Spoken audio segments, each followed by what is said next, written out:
reluctant to go on long journeys. This was partly due to the increased attention of her parents, who were afraid to send their child on an independent journey.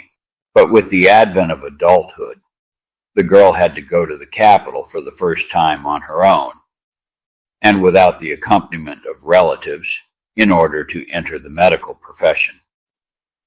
And the most interesting thing was that Ira was going to live for some time at her relatives, whom she had seen only on a photo before. Don't worry, my daughter. The Mikhailovs are good people, kind, and stand up for each other. Entrance exams were to begin in a fortnight, and the time left before them, Ira intended to spend to the best advantage. Having collected her simple belongings, she tied up her books on medicine and biology with a strong twine, and then went to the railway station. Her parents sighed and urged their daughter not to worry, and themselves, then and now, and then told her that in the capital, you need to keep an ear to the ground.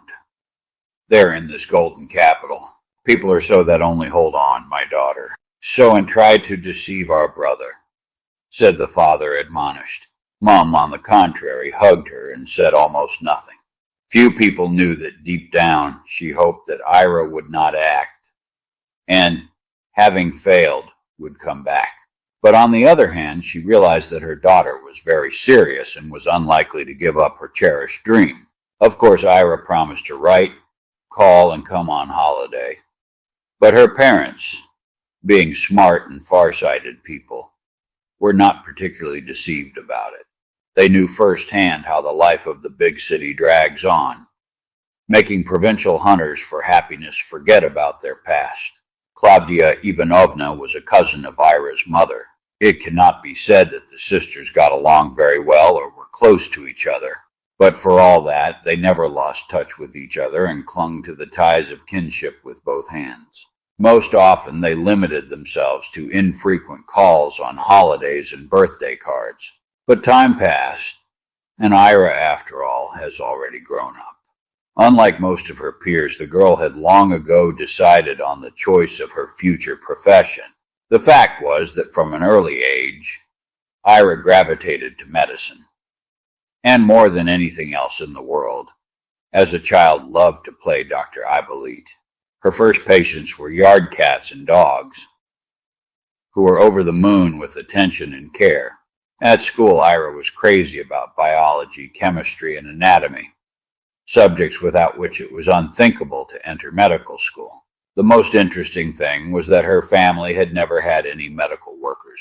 Her father worked as a bus driver, and her mother was a cook in the school canteen.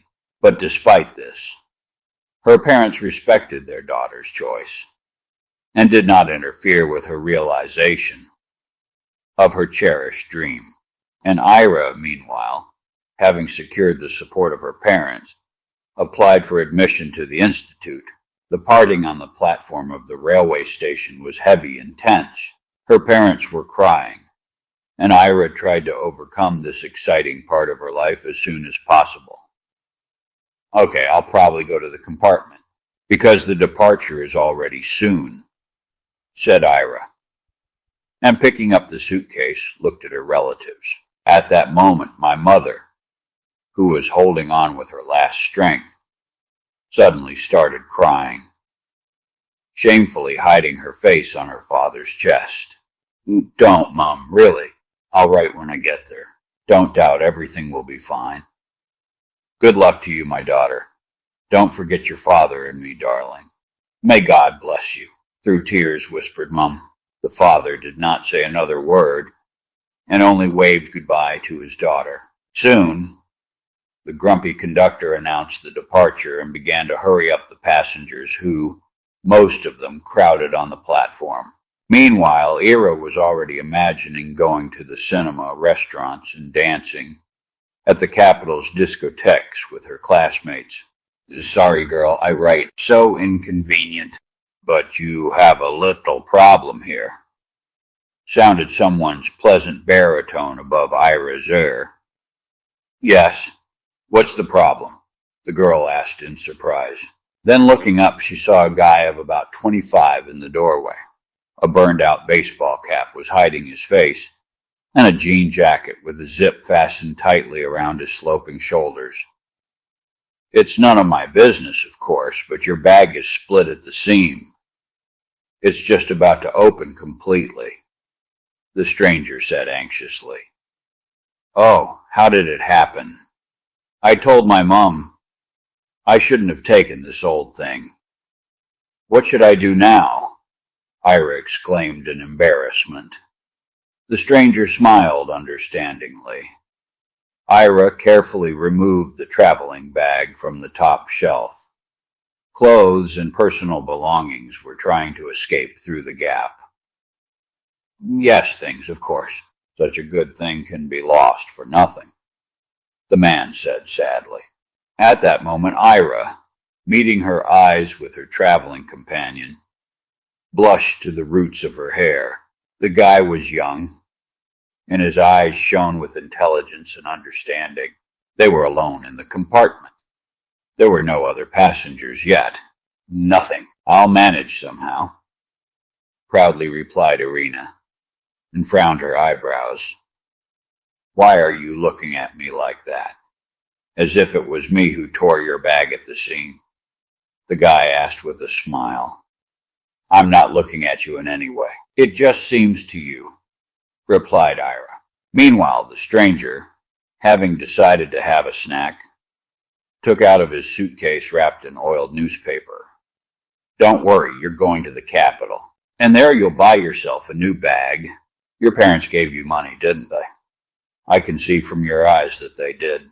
And the bag can be pulled down with a belt for now. It will reach its destination. It won't fall apart," the guy said, and looked at Ira expressively.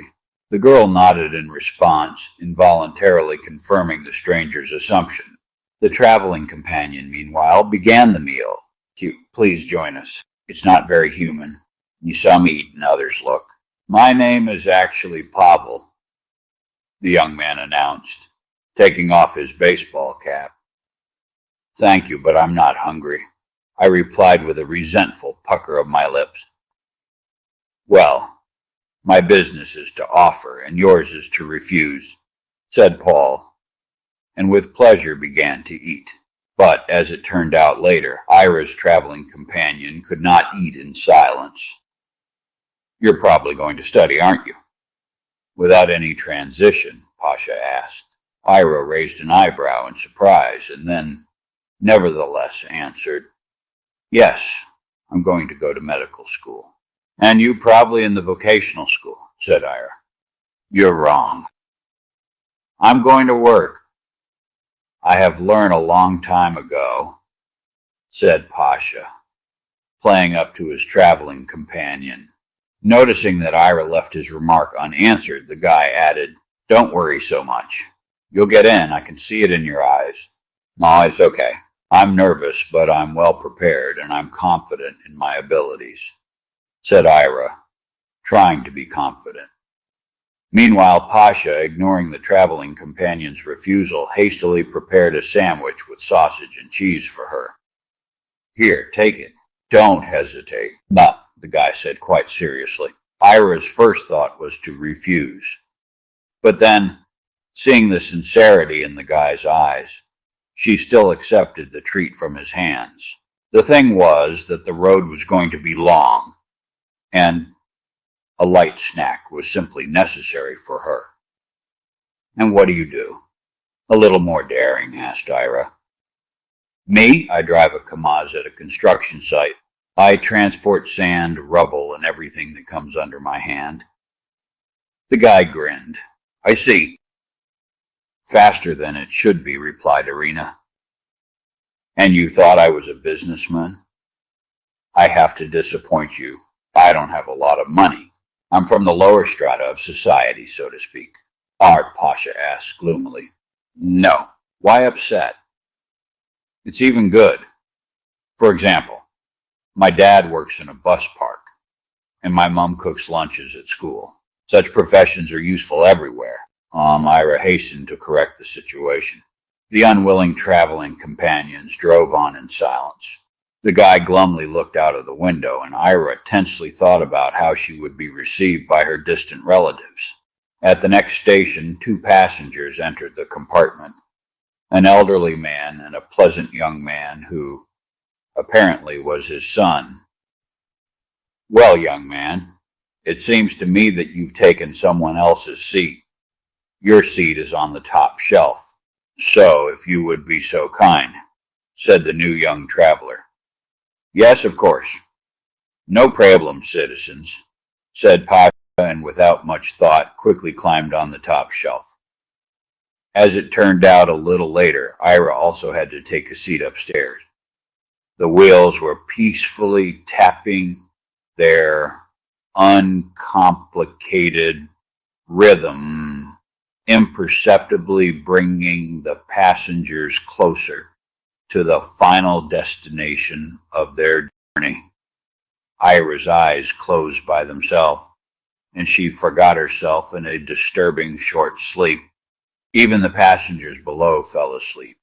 Only Pavel was still tossing and turning, unable to fall asleep. It seemed to him that he was again standing in the concert hall of the music school and taking part in a competition to find young talents. Pasha remembered with distinct clarity how he took a guitar in his hands and, nodding to the audience, played a pre-learned melody. The audience held their breath. The fluctuations of the strings produced by his long fingers pleasantly pleased the ear with their melody and rhythm. Pavel played, and in his head he recalled those wonderful days he spent at the music school. Several years had passed since then. Then, at the competition, Pasha took the third place out of 3. The most annoying thing was that he played no worse than the others. Just that day the stars were not on his side, and in the jury were corrupt judges who for a small bribe promoted the right people. Pavel then jumped out of the door of the school and rushed down the street, now and then bumping into random passers-by. "Hey you should be careful, or you may even get rude," they shouted after him.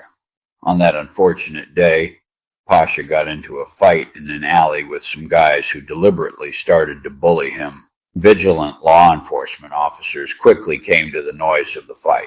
After that incident, Pasha abandoned music for a long time. A little later, an acquaintance got him a driver's course. "Come on, don't be sad, it will change. But you'll always be able to earn a piece of bread. What about your guitar? It's just a dabble and a jingle, which is of no use," his friend said to him knowingly. That's when, due to the fault of the unfair jury, Pavel made a choice in favor of the working profession, putting the guitar in a dusty corner of the wardrobe. In the morning, Pasha woke up before all the passengers in the compartment. He cautiously jumped on the floor and wanted to go out into the vestibule, but noticed a sheet of paper folded several times on the linoleum. The boy looked around in surprise and then bent down and picked up the find. On the piece of paper, torn from a notebook, a slender female handwriting was written out the address, Parkovaya 9. Flat 15. Moving his lips, Pavel read, "Hey, Irishka, wake up, sleepyhead," said the guy in a low voice, and gently shook his traveling companion by the shoulder. "Huh? What? Already Moscow?" Startled, the girl asked. "No. It's still 50 kilometers to the capital, at least. Don't be so shaken. It's all right. Here it is. In general, it was your note on the floor. It seems to be an address, some sort of Giga," the guy explained, embarrassed. Irina immediately snatched the paper from his hands and hid it in his pocket. "Yes, it's mine. Thank you. It must have fallen out at night when I was climbing on the top shelf," the girl replied. At the railway station, the young people did not say goodbye. The life of the megalopolis absorbed them, swirling them in a whirlpool of hundreds of random cases and worries, but she was unable to erase from their memory the picture where Pasha and Irina, smiling embarrassedly, something half-voiced told each other, and gorged on sandwiches, drinking them sweetened tea. A few hours later, Irina stood in front of the door of flat number 15, and, afraid to press the doorbell, thought about what she would say to her relatives. Of course, her mother had said that Aunt Clava would be waiting for her and would prepare everything she needed for her arrival. But in spite of her distant kinship, she still felt uncomfortable to show up at strangers' houses like this. Suddenly a hoarse voice sounded behind her. "And you must be my great niece?" Irina quickly turned around and saw a woman in front of her who literally fell out of the lift. With a sad sigh, dropped her bags on the floor. Then she looked appraisingly at the visiting relative from the province. "Yes, it's me. Hello, Klavdia Ivanovna," the girl whispered embarrassedly. "Well, then help me with the bags, and I'll open the door. And my Angelka is somewhere again," grumpily ordered Aunt Clava. Irina looked with undisguised surprise first at the bags and then at the distant relative, who was clearly not happy about her arrival. In the meantime, Klavdia Ivanovna had already opened the door and, grumpily muttering, began to fumble on the wall with her hand in search of a light switch. "Damn it, how many times have I told Kostya? You should install a light at last. You can break all your legs with the light in this darkness," Klavdia said irritably. Then, without giving Irina a second thought, she unceremoniously declared with the look of the mistress of the situation, "So, and you don't stand here like a statue. Take the groceries and put them on the shelves in the fridge. Do you have money, you naive simpleton? Your father gave it to you, didn't he? Or again he saved money and sent his daughter penniless?" Irina nodded confusedly and began to fulfill her relative's order. "Money, give it to me personally, do you hear? I know you, the newcomers. You spend it all in your boutiques. You buy fashionable clothes, and then when you're hungry, you try to sit on your relatives' necks," Klavdia said, taking a breath, and took off her sandals and went to the bathroom. "I don't mind, of course, but this is my pocket money." Irina tried to challenge her aunt's decision. Didn't she? "Well then, good riddance, niece. A lot of you there are such. You come here, shed tears. You live, all the benefits of civilization use, and I didn't queue for this flat for so many years to set up a buffoonery for newcomers here," the woman said with undisguised anger in her voice. "But it's unfair, Klavdia Ivanovna," Ira said indignantly. "I'll bite your tongue." "What, are you ready to go free?" the woman asked defiantly. Frightened by the aunt's pressure, Ira shook her head negatively. An hour and a half later, Cousin Angela came. She quietly opened the door and tiptoed into her room. "You must be Urka," she asked the guest. "Yes, it's me. I've just arrived." Aud shivered under the barbed stare of her cousin, replied Ira. Suddenly Klavdia Ivanovna appeared in the doorway. "Where have you been half the day? Am I the only one who has to stand at the cooker all day long?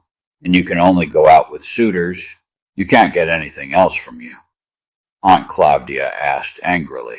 Irina sat there with her eyes wide open, afraid to move, looking at the two women, who were not embarrassed by her presence, started a dispute, and she could not understand why her mother had spoken so flatteringly of Aunt Clava and her family. In the evening, when Uncle Kostya arrived, Klavdia Ivanovna gathered everyone round the table. Then, pouring soup on plates, she announced to the family that Ira's mother had given them some money.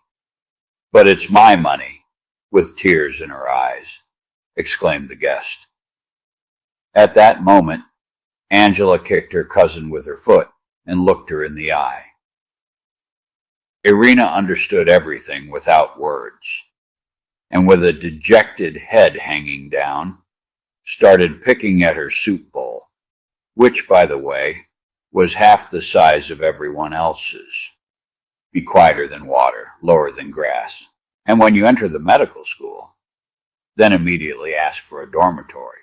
Or at the worst, find a room at an old woman, anyone.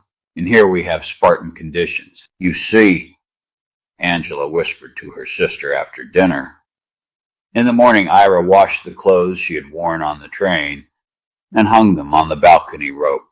Unfortunately, Klavdia Ivanovna did not appreciate the cleanliness of her guest and ordered her to take the clothes off. "Don't disgrace us with your rags, or the neighbors will see them. You're used to hanging things on every corner in your village. But this is Moscow, not your native village. If you don't take them off, I'll throw them down from the balcony," Aunt Klavdia announced in a tone that didn't tolerate any objections. Irina, frightened, ran to the balcony and collected wet things in a bag. "What village? What are you talking about?" "We have an ordinary town." "Of course, not like the capital, but not the taiga wilderness," shyly noted Ira. "And I don't care where you used to live there. Now you are in my house, and be kind to follow my rules." Klavdia Ivanovna answered, raising her voice. "I'm very sorry that I was so mistaken. Mom told me something different about you. I thought you would be glad to see me." Ira replied with tears in her eyes, still clutching the ill-fated bag with wet things to her chest. "Mom, you say? Well, go back to your mom. Good riddance. Can I show you where the exit is?" "Stop fighting, Claw. Leave her alone. When she gets into the institute and moves to the dorm." Uncle Konstantin came to the rescue. Meanwhile, Angela quietly slipped out into the hallway. She didn't even come for breakfast. Now, she would go to the city again and would be there until dark, when the stubborn parents would go to bed. The entrance exams flew by like a blink of an eye. In this hectic time, Irina was almost never at home. She was studying hard for her entrance exams, either in the park or sitting at the end of the bus during the journey back and forth. One day when she got to the intercom, Irina called her parents. "Well, how's it going with our entrant? How's Aunt Klava? Did they take you well? She must be spoiling her. I know her. And how are the exams?" "Can I congratulate you already?" Without letting her daughter say a word, the woman ranted. "Everything's fine, Mom. Everything's just fine." Sobbing, Ira replied and hung up the phone. The thing was that even in the morning she learnt unpleasant news. In the list of names of those who entered, her surname was not. For the girl, it was the collapse of all hopes and dreams. In the evening, Ira asked Aunt Klavdia to return Dad's money, because she needed to buy a ticket home. "What money? And to thank you for your hospitality. We've been feeding you for a fortnight already," Klavdia Ivanovna said indignantly. Realizing that it would not be possible to take the money, Ira began to pack her bag. The very bag that had nearly come apart at the seams in the compartment carriage. Yes, not the kind of reception I expected, of course. Young, swallowing bitter tears, Ira thought.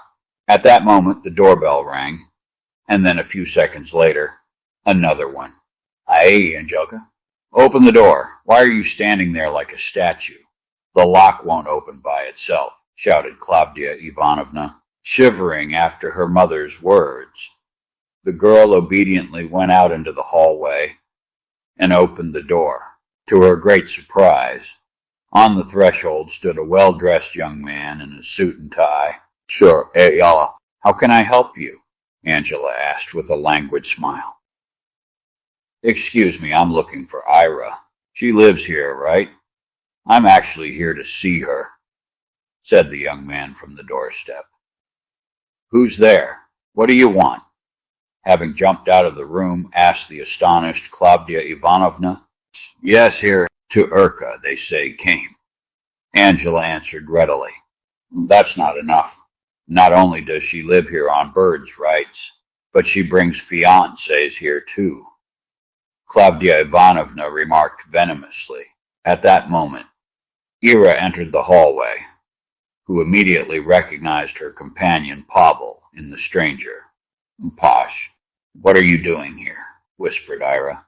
What I'm doing. I've come for you. Can't you see?" Pasha replied with a smile. Fortunately, to repeat twice, the guy did not have to. And just a minute later, Ira was already standing in the hallway, with the same unfortunate bag in his hands. Irina wanted to say something in farewell, but, seeing the unpleasant look of Klavdia Ivanovna, hesitated and left the flat. "Why did you come for me?" quietly asked Irina, while the young people went down in the lift. "I studied the lists of those enrolled. You were nowhere to be found, so I lost my peace," explained Pasha. "What lists? Did you come to the Institute?" Irina asked in a daze. "Well, how else? I'm responsible for you, after all." "And do you doubt?" replied Pasha jokingly. "And where are we going? And where did you get the money for such an expensive suit?" Ira asked anxiously, when they came out of the front room. "Don't be afraid, you'll sleep over tonight at my place, and I'll go to a friend's if you want. And in the morning we'll send you home to your mom. I've never been luckier than I am now." "Just kidding. They offered me a contract. A place as a guitarist in a famous band, can you imagine?" Pasha said excitedly. Upon hearing this, Ira exhaled a sigh of relief. As they walked along the bustling streets of the city, the girl told Pavel about how unkindly her relatives met her. In response, Pasha only nodded and wiped hail of tears from the girl's cheeks. He sincerely sympathized with Ira, who deserved to be happy. And also, Pasha knew that he would never leave Irina, who liked him at first sight. After all, it was from that meeting on the train he had lost peace, thinking about the girl day and night. About 6 months later, Paul and Irina played a wedding. In his native town, the girl did not return and preferred, together with his favorite man, to conquer Moscow, which gave them all the opportunities for this. Over time, Pasha left the music group and, to the envy of many, began a solo career. Now his face does not come off the TV screens, and next to him always stands Ira. The audience is very happy about this couple, and only Klavdia Ivanovna and her family envy Ira. Black envy, which, however, nothing good can bring them.